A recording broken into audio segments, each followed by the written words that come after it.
Paul, despite the result, were there plenty of positives to take from the game in midweek? No. No. When you go into derby matches, no. We never let our fans down because the performance was good. So we never let them down, but we let them down with the result. And when you are in an area like ours, Chesterfield and Mansfield derbies are huge. They're huge for bragging rights in work. They're huge for everything. The winner takes the spoils, so we took nothing, unfortunately. So no positives whatsoever, other than we move on to the league campaign now, where we've had a very, very solid start. Some of the football in the first half, was that some of the best you've seen since you've come back? Yeah. To that finish? Yeah, without a doubt. I think it always, when you get, it's like boxers, styles make fights. You've seen the game against Barrow at home, unfortunately. If teams want to do that at our place, then that's the type of game you'll get.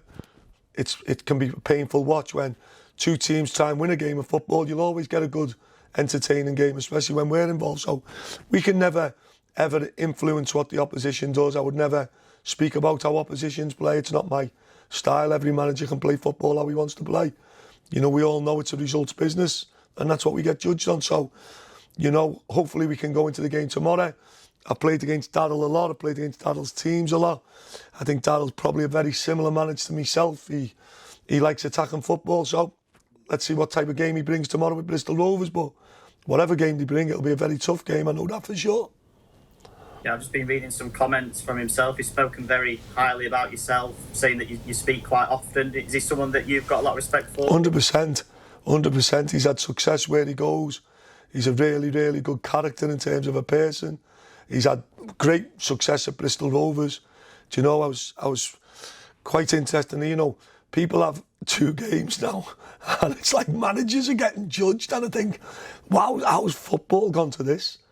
How insane is it that we're, putting new squads together and no one wants to give people time anymore? And, Darryl's record is proven success, so he'll sort Bristol Rovers out this season. I'm sure he will. I'm very confident he will. I think they'll be a threat come the end of the season. And going into the game tomorrow, they've got very good players.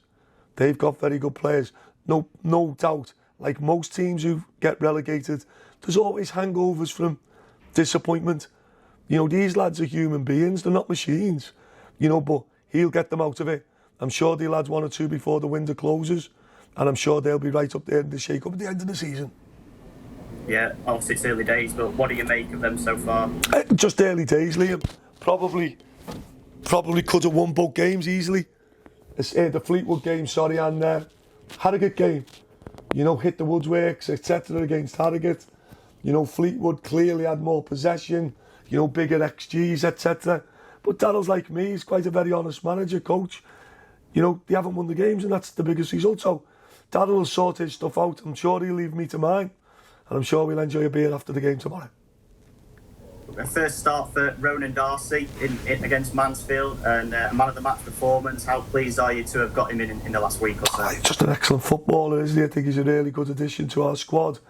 I think certainly in areas of the pitch now, I feel we've got good depth and good strength. This schedule now is a really tough one for every club.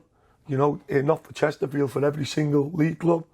Where Squad, I'm not massively into squad rotation. I believe in just having good players. So for us, we're at Gillingham Tuesday night, we're at Harrogate Saturday.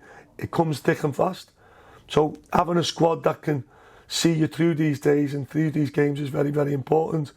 In Ronan, I think our supporters have seen we've managed to secure a really, really talented boy. Probably not match fit yet. So them minutes will be invaluable. But that's on the back of us leaving Dylan Duffy, Lee Bonus and Tom Naylor out Tuesday night. Again, who've played their part. So we go into the game really good with selection options. The lads are chomping at the bit. We want to be successful this year. But we're also very aware bumps in the road are never far away, especially in this game.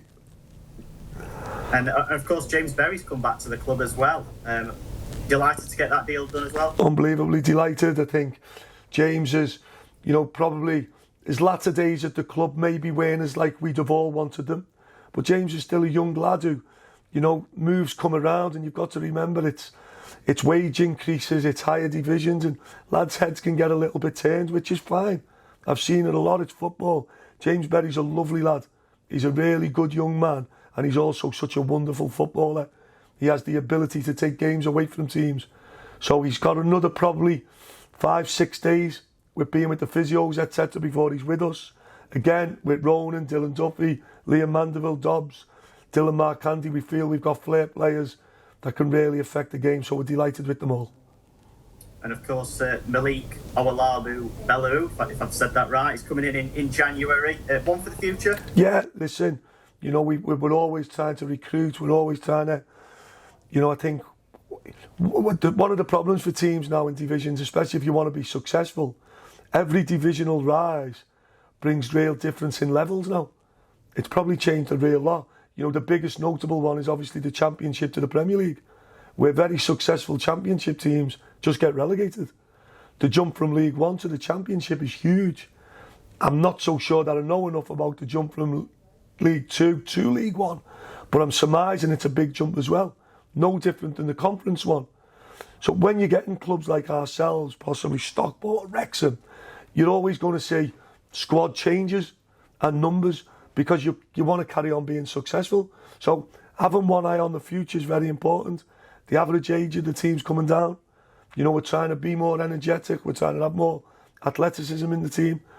But we also love our dressing rooms and the team spirit that lads at our club have brought to us. Notably, we have a lot of good lads come through our club and they stay good friends. Hence, the Mansfield game, there was a lot of ex-players here. And I think as a manager, that's great to see. Do you anticipate Malik playing a part in the second half of the season or maybe more next season? Liam, I've got my hands full with Bristol Rovers. You want me looking, I'm not Mystic Meg, Liam, unfortunately. I just want to concentrate on Clarkey tomorrow. We look forward to Malik joining us. He is a left-footed centre-half who's got athleticism and can handle a ball, so we're delighted to have secured him. No different than all the other lads who come into the club.